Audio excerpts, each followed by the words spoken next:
Salutare, salutare! Astăzi vom urmări împreună cel mai recent videoclip al lui History Legends.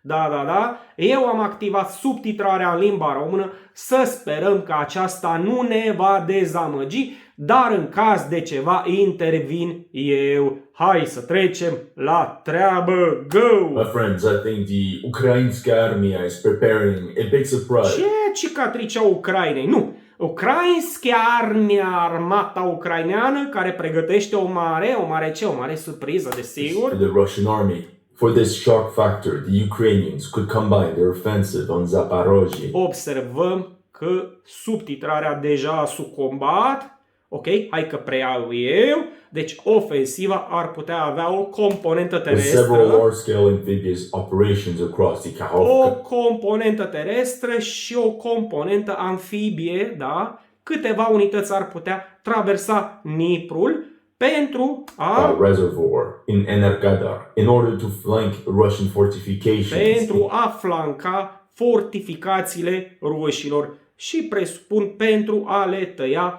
căile de aprovizionare. In Zaporozhye and threaten their entire line of supplies. Exact. This attack could be supported by simultaneous landings in Kherson to secure Nu fiul ei. În Kherson, da? the Antonov Bridge, as well as the Novakhovka Dam, in order to establish a bridgehead over the Dnieper. Although amphibious operations have a high risk associated with them, if done right, they can definitely break the deadlock. Știm cu toții că până acum traversările de râuri în Ucraina, da, pe timpul acestui conflict au avut rezultate dezastroase. Știți, filmările cu blindate peste blindate, răsturnate și înnecate. Ok, hai să vedem cum le va reuși ucrainienilor faza asta. Poate că au învățat din experiențele trecutului. The Egyptians broke through the heavily fortified Suez Canal in October 19. Vezi, de asta este bine să știi istorie, iar History Legends este tobă de istorie. Hai să vedem similitudinile. In 73. More on that later. Now there's several clues that brought me towards this possibility. Clue number 1. The 47th Mechanized Brigade. A couple days ago, I talked about Ukraine's offensive brigades that are being formed and trained at the rear for their upcoming offensive. And I showed you this Twitter post that said, fighters of Ukrainian 47th Mechanized Brigade continue to master their skills for the upcoming Ukrainian offensive. Nu știu, dar care-i treaba cu această brigadă 47? Nu-mi dau seama. I truly believe that if we want to understand the full spectrum of Ukrainian possibilities for this offensive, we have to take a closer look at this unit. Because in this other post, we see this same Ukrainian 47th Mechanized Brigade, but this time equipped with multiple M2 Bradley infantry fighting vehicles. Se pare că au blindate, băieții, au, da? Și blindate NATO. Badass green digital camo with some nets on top. And alongside all of these vehicles, we can even see a modernized M55S tank. Perhaps this footage is from the same 47th Brigade. We see a lot of Western equipment, some Humvees, some M113, but most importantly, I counted at least 15 M2 Bradleys in this minute-long footage. With this top-tier equipment, Dar putem fi siguri de ceva. Dacă History Legends s-a uitat la clipurile astea și a numărat unitățile, da? Probabil că și comandanții ruși au făcut același lucru. Clear that the 47th Mechanized Brigade will play an important role in the upcoming offensive. Yet I noticed something strange by looking at more footage from this unit. In this video we see them training, they all look so professional, elite level. But hold on, what is this vehicle? This is a Opa! Te pomenești că o fi un vehicul amfibiu. Ia, hai să vedem. Go. Era BDSM Sovietic.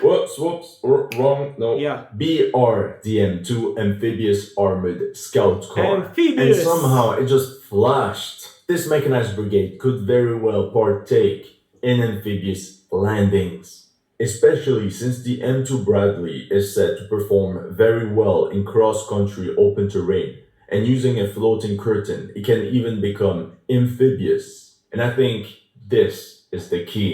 On top of this, there might be Western military equipment that was delivered to Ukraine, but that was not publicly announced. Check out this article from Forbes. To make the standoff... Deci asta înțeleg eu, echipamentele astea specializate în traversări de râuri nu au fost... nu s-a bătut monedă pe ele în presă, dar au trecut așa mai discret pe sub radar, dar uite că totuși Force ne spune, ia să vedem, ia uite, Force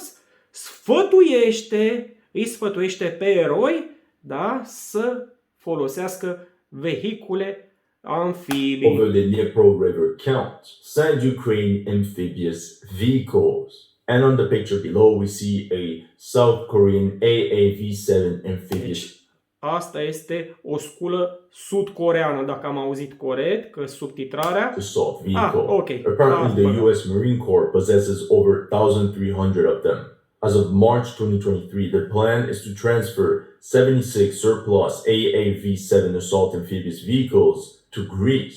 However, și de la greci la ucraineni, desigur. Seen this happen multiple times. Then from Greece, they could be sent to Ukraine. Meanwhile, in this article from the Ukrainian military, we're told that Ukraine received X number of Sherp shuttles that can easily carry an entire platoon of 30. Nu mă prind ce e chestia asta cu un X number. Sau fi X necunoscuta X. Ok. Amen. So as to summarize clue number 1, while the entire attention of the media is focused on the Leopard 2s and the Challengers, I sense much greater secrecy regarding amphibious equipment. Clue number 2, bridge. Bun, deci și acum ne uităm la indiciul numărul 2. Laying equipment. Once again, according to an article of the Ukraine military dating back to 15th of March 2023, the Netherlands will transfer German-made M3 amphibious rig bridging vehicles to Ukraine. But more importantly, these M3 rigs are made specifically to be able to sustain the heavy weight of Leopard 2s and Challenger 2s, as well as the weight of the M1A2 Abrams.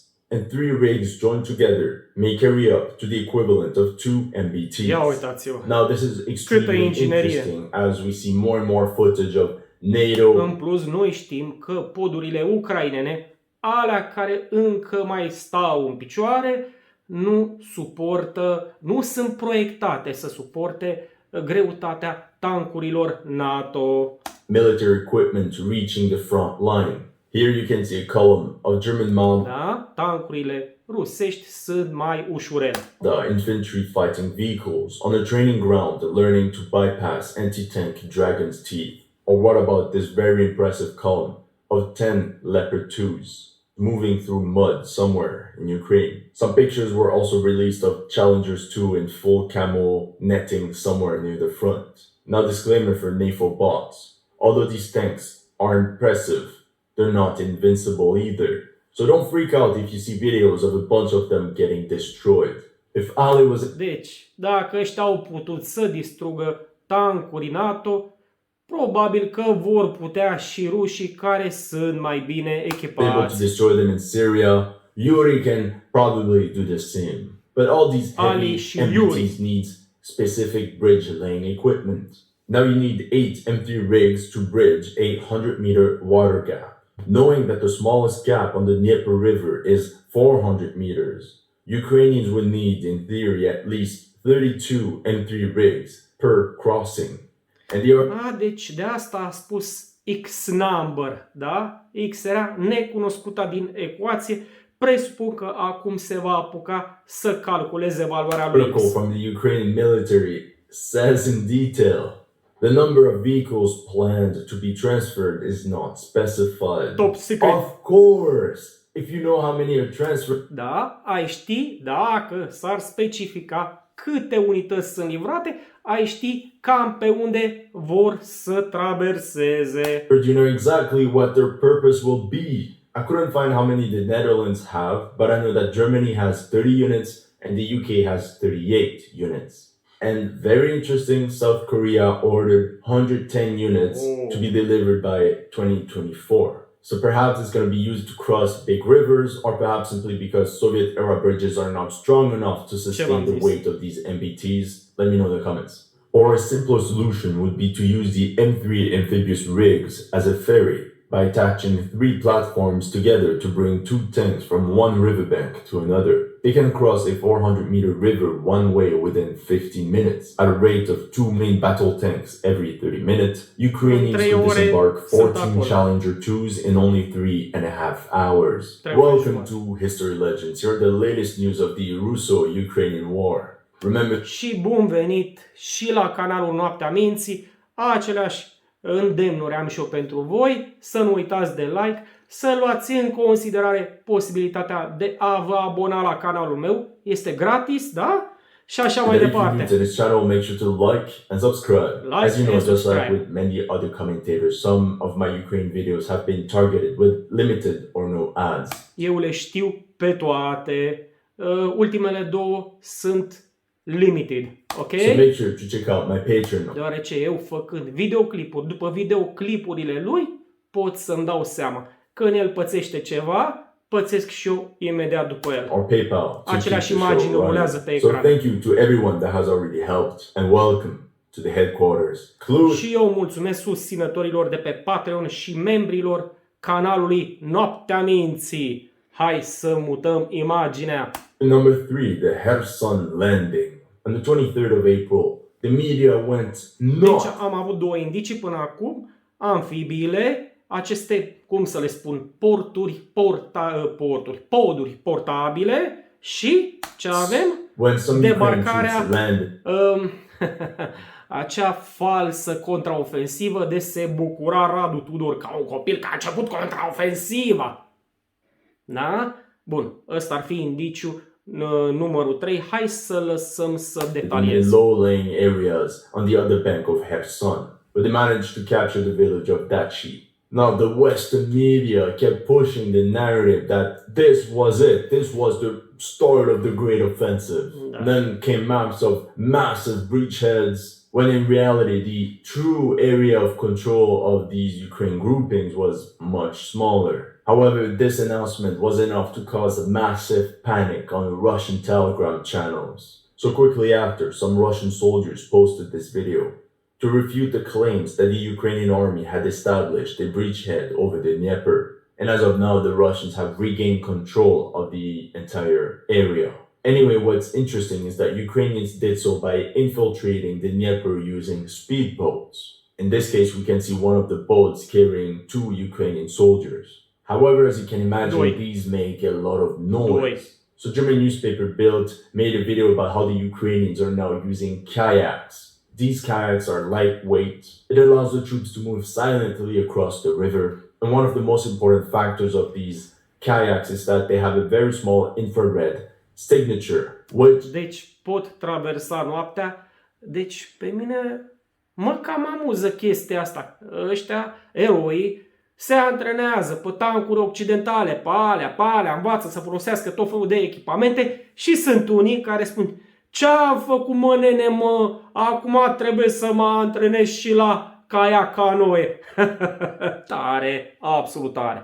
Which is very important for night operations, as you can imagine. So in their video, Bild said that there were 40 Ukrainian Marines getting trained. But I'm just thinking out loud, if we have 2 men per kayak, if we want to move a company across the river, we need at least 60 kayaks. So yeah, it could definitely be done. Although the Russians claim victory over this event, claiming that they managed to repulse the Ukrainian attempt to build a breachhead over the Dnieper, I personally see it differently. I don't think there was a serious attempt for the Ukrainians to build the breachhead. Just by looking at the amount of troops deployed, it's not enough. These were simple Ukrainian probing attacks that happen regularly. What it showed me is that Ukraine is able to cross over the Dnieper with small groups without being intercepted. Because numai că au fost interceptați, e adevărat, au fost interceptați probabil o parte dintre cei pe care îi avem pe filmare. Or fi unii care au reușit să debarce și se întoarcă înapoi. De la ăștia probabil că nu avem filmările, că vorba aceea. Dacă ar fi fost filmați, ar fi fost și terminați. Let's be honest, it's very hard for the Russians to catch these boats on the move. Now I know that the Russians have established multiple defensive positions along the river like this MG nest. So that's why the Russians claim that even these kike attacks are suicidal and that they're very easy to spot. And lastly, we only saw footage of Ukrainian infiltration teams that had been spotted by the Russians, but not the ones that went in and out undetected, because the terrain in the Kherson Delta is made of wetlands and swamps. Soldiers that disembark cannot really dig in, and all the small islands make it impossible to sustain large amount of forces. In the end, a lot of these recon groups that crossed over in front of Kherson were spotted and targeted by Russian artillery. Ukrainians also disembarked some troops at this geolocation on Veliki Island, right at the Dnieper's delta, allegedly men from the 73rd Marine Special Operations Center, the same guys that operated on Snake Island. Once again, the Russian Air Force was quick to react and dropped 2 guided FAB-500 bombs on this Ukrainian position. Mamă, FAB 500, deci sunt bombele alea, da? Cu încărcătură de 500 de kilograme de explozibili, Doamne This ferește. goes to show that there is good coordination between troops on the ground, identifying the targets, who then pass it on to the pilots. Învață Which și is ruși. something relatively new in the Russian military because they've been working on it for a year now. After this amphibious operation, on the 25th of April, Ukrainians carried artillery strikes on the entire opposite bank of the Dnieper. And here you can see the results of this bombardment. This means that Ukrainians definitely have some strength in the Kherson sector. In response, the Russians fired some ATGMs at an observation post hidden in some building on the other bank of the Dnieper. You know me, I'm a pessimist, but what is in fact worrying for the Ukrainians is that it was reported on the 25th of April that Russian air defense has shot down an Su-25 of the Ukrainian Air Force. I don't know Sincer, mă miră că ucrainienii mai au avioane. how many fighter jets Ukraine has left, but because the discussions multe. about receiving F-16s are increasing more and more, it's very possible that their Soviet-era aviation has been severely depleted. The Russian army take the threat on the Kherson front seriously, because in this picture we see hangars that were destroyed by Russian FABs. It's also interesting the rate at which the Russians have been stepping up the rate of fabbing, which makes me question Ukrainian anti-air capabilities in this sector. As a summary of clue number 3, this probing attack confirmed what a lot of analysts have been thinking, that the Russian army does not have enough forces to fully cover the riverbank of the Dnieper, and the armed forces of Ukraine clearly know this. Clue number 4, the Sunday Times article on the Zaporozhye nuclear power plant. Indiciu numărul I'm doing a lot of throwbacks, but remember the video I posted on the last day of August. At the very end, I told you about our large-scale Ukrainian amphibious operation against the Zaporozhye nuclear power plant in Energadar. But what happened at the Zaporizhia power plant? Now, as it's fresh news, we don't really know what happened, but reportedly, Ukraine commandos landed in 5 locations. Some people say as many as 700 commandos. If I have more information, I'll let you know. But I think the most believable is that it was 64 commandos in 7 boats. destul de șașe. And a lot of people did not believe that this event ever happened. Well. Here from the Sunday Times. Ukraine's secret attempt to retake the Zaporozhye nuclear plant. What did I tell you? And what does the Da, așa e corect. Why did I tell you? Nu, told you. Cum greșit l-am corectat eu acum cu vreo 2 videoclipuri în urmă. article talk about? Oh my god, look at that! Are 600 commandos? Whoa! If only somebody told you about it! Apparently they attacked with 30 speedboats. Honestly, this article was very interesting because it even interviews Ukrainian troops that participated in this raid. One Ukrainian officer said, the idea was that this would be an infantry-only battle. They wouldn't be able to use artillery against us, as this is a nuclear plant. Once the Ukrainian boats had neared the shoreline, the Russian guns opened up, forcing the soldiers to change directions. Now what we learned from the article is that the Ukrainians were facing heavy fire while crossing over the reservoir. Their losses were mounting and eventually the Ukraine commander called off the attack. Only one group of commandos managed to land. Those are probably the 60 commandos that was widely reported on Telegram. And in my first videos, when I told you about NATO's involvement in planning Ukrainian offensive operations, the Sunday Times writes word for word as whether the US had provided targets for the HIMARS before the raid. A US defense source confirmed that time-sensitive intelligence was provided to Ukrainian special forces, although they declined to give specific details. We do share information with them, but they're responsible for the selection, prioritization, and ultimate decisions to engage threats. Essentially, they're... Sincer, nu prea cred că doar le dau informații și îi lasă să se spele cu ele pe cap, nu le mai dau și alte indicații. Nu cred. Shifting the blame. And the cherry on top is that this article claims that this raid took place on the very last day of October. It's very strange because all the videos that were released and all the posts about this 600-man commando operation were posted on September 1st. And since then, there were no other reports of such a raid on these Zaporozhye Cineva undeva minte. power plants. Look at the map that Rybar posted on September 1st. It's exactly the same map, which coincides exactly with that one grouping that made it to shore. And here you can see one of the transport barges that was destroyed by the Russians. Anyway, I hope that this is convincing enough. Now we might wonder why they changed the dates of this operation. One possibility is that at the exact same moment in late August. Nu era, mă, o delegație, ceva de, nu știu ce organism de supraveghere nucleară, o treabă de asta, a? Like the 31st of August and September 1st. The Guardian confirms here that personnel of the International Atomic Energy Agency were to visit the facilities of these Zaporozhye power plants. Now the reason why Klub...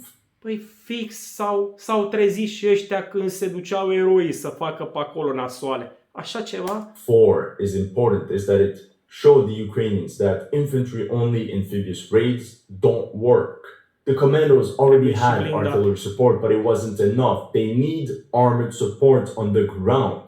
And the Ukrainian army learned that using lots of smaller boats is better than using a handful of large vessels that can easily be targeted. Are you starting? Mai greu de lovit și mai greu de observat, mai ales dacă traversează noaptea, da? Și au amprenta aia termică mai mică și pot fi mai greu observate cu vederea de noapte. To connect the dots, Operation Badr, October 1973. Istorie, puțină istorie. Egypt wanted its revenge against Israel after its debacle in the 1967 Six-Day War. The question was how to break through the impressive sand wall along the Suez Canal, as this was the first bearer of the Israeli Bar-Lev line of defense. It was 25 meters high and at an angle of 45 to 60 degrees, supported chiar așa de mare e unghiul ăla? by an underneath structure in concrete. The Egyptians calculated that with bulldozers and explosives, that it would require at least 6 hours of uninterrupted work for each passage. Meanwhile, the Israelis greatly underestimated the Egyptians and believed it would take them at least 12 hours. The idea was for the Egyptians to waste enough time on this sand wall for the Israelis to send reinforcements. On October 6th, the first wave of Egyptian assault infantry armed with anti-tank weapons and supported by combat engineers, roughly 4,000 men, paddled across the canal in thousands of small rubber dinghies. While the infantry was fighting to secure the breachhead, this is where Egyptian combat engineers demonstrated their ingenuity. The solution they came up with was water cannons used for mining. Before the war, Egypt bought 300 British-made hydraulic pumps. Deci, tunuri cu apă, dar nu de-alea de le folosea Dragnea ca să risipească rezistența din Piața Victoriei, rezistența țopăitoare cu luminițe, ci tunuri de apă folosite în minerit. And another 150 units of more powerful German-made ones. Instead of explosives, they figured out that the combination of 3 British pumps and 2 German ones could clear an opening in the sand wall within 2 hours. Once the passages were cleared, engineers built bridges, pontoons, and fairs to transport heavy equipment such as tanks and trucks. For real, Egyptian combat engineers carried the team on that battle. Once they were done with the sand walls and the bridges, They went forward to open up pathways across minefields and then help the infantry destroy enemy bunkers. Operation Badr was a real feat of arms of the Egyptian army. During this attack, the Egyptians lost 280 KA and 20 tanks. Deci 280 de căzuți în misiune The și defending 20 de tancuri Israelis lost distruse. 950 KA and 2,000 wounded, plus allegedly Băi, nu.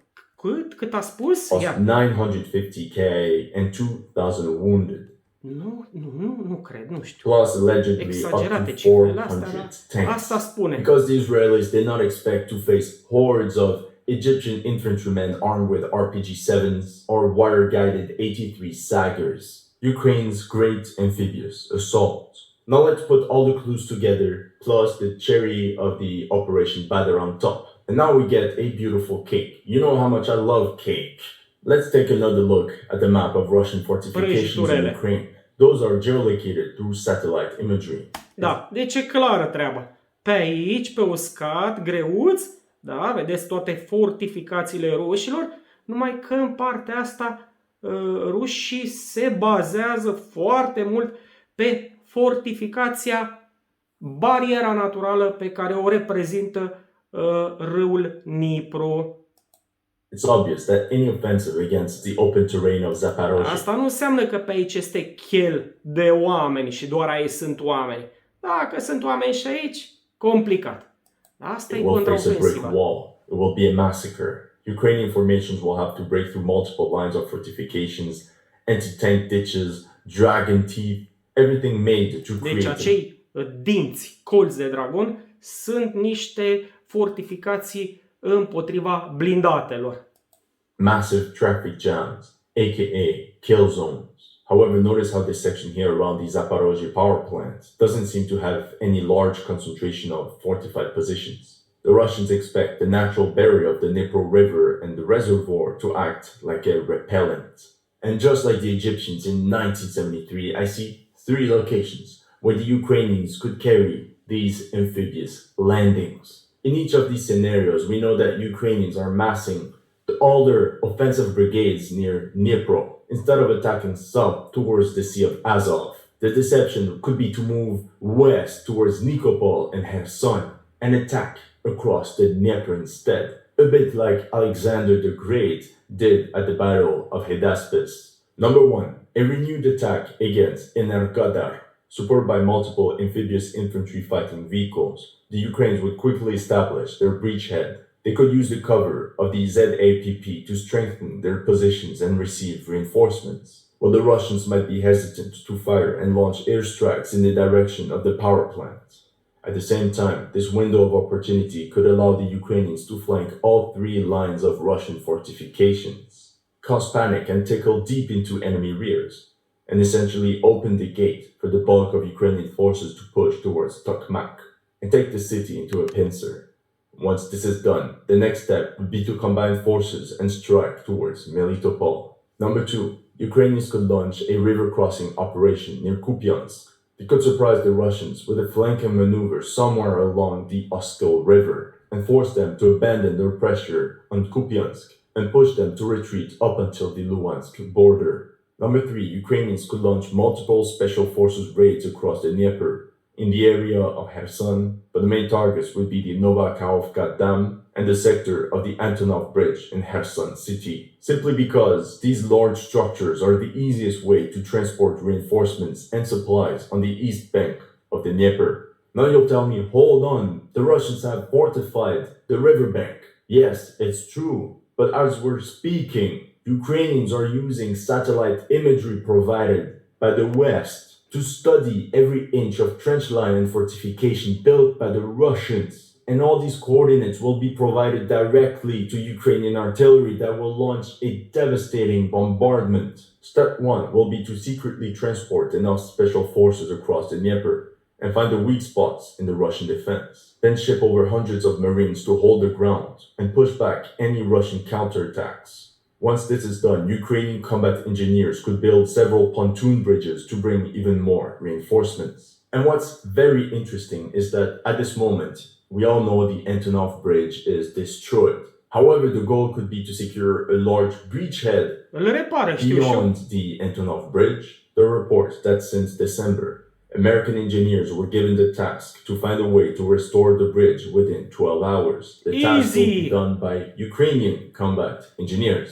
Obviously, the details are not known, but the general idea is that they want to connect several self-propelled barges to the already existing structure and then turn it into a single thread. But if they manage to repair the Antonov Bridge, this could allow heavy equipment of elite Ukrainian mechanized brigades armed with NATO tanks and infantry fighting vehicles to make their way on the other bank of the river unscattered.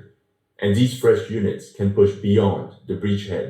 Now I think that this video deserves a part 2, because the biggest problem that the Ukrainians would face in such operations would be anti-air defense, which is exactly the same problems that the Egyptians faced during their offensive in Sinai during the Yom Kippur War. That's all I have for you today. Let me know in the comment sections what you thought of my analysis. Da? Bun. Deci, problema, toate bune și frumoase pe hârtie, însă o mare problemă, ucrainenii nu au superioritate aeriană, asta presupunând că ar avea ceva prezență aeriană. Cam asta a fost pentru astăzi. Vă mulțumesc pentru că ați ajuns până aici cu parcurgerea videoclipului. Ne auzim la comentarii și până data viitoare. Haide, pa, pa!